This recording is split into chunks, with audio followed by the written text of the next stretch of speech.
Hi folks, Graham here. I'm just going to make this quick. I was watching an episode of The Common Room.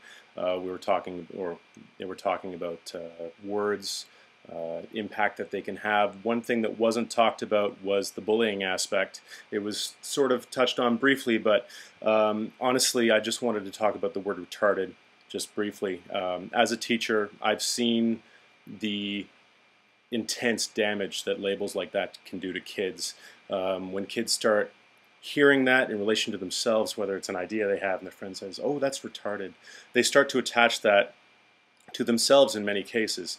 And when you start labeling yourself along with other people with a word like that, it really impacts your self-confidence and your ability to learn at that level.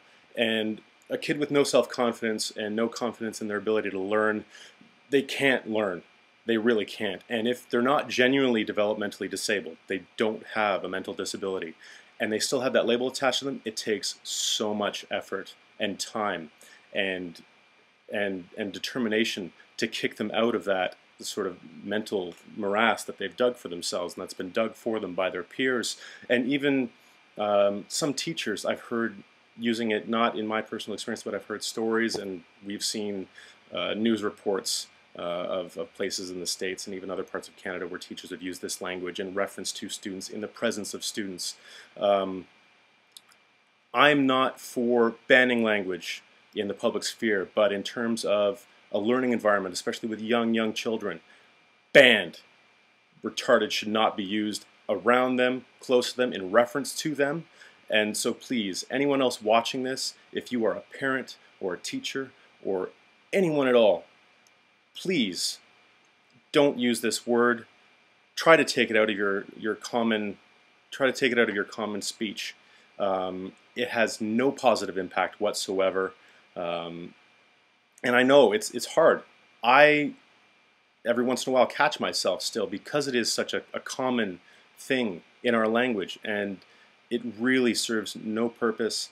And just as a side note, I'm not for zero tolerance policies in any way, shape, or form when it comes to punishing students in terms of expelling, suspension, etc. But zero tolerance can be applied in other ways in schools when it comes to language like this, via mandatory hate speech and harmful speech learning workshops, etc. So again, please be mindful of the damage that this can cause and the bullying aspect attached to it. It's hard enough being a student now, almost at any level, but especially when you're 8 and 10 years old, and all of a sudden you find yourself attached, or this label is attached to you, and you start to believe it. Imagine that's the average student. Imagine actually being developmentally disabled, and it's a sliding scale, but imagine having a slight learning disability and then attaching that label to yourself because that's what you start to believe. How much harder is it for that person to succeed in life and succeed as a learner, as a student, when they're believing that about themselves? So to me, it's one of the most damaging words that could possibly be used to harm a student. Even if it's not intended that way, it can always be interpreted that way.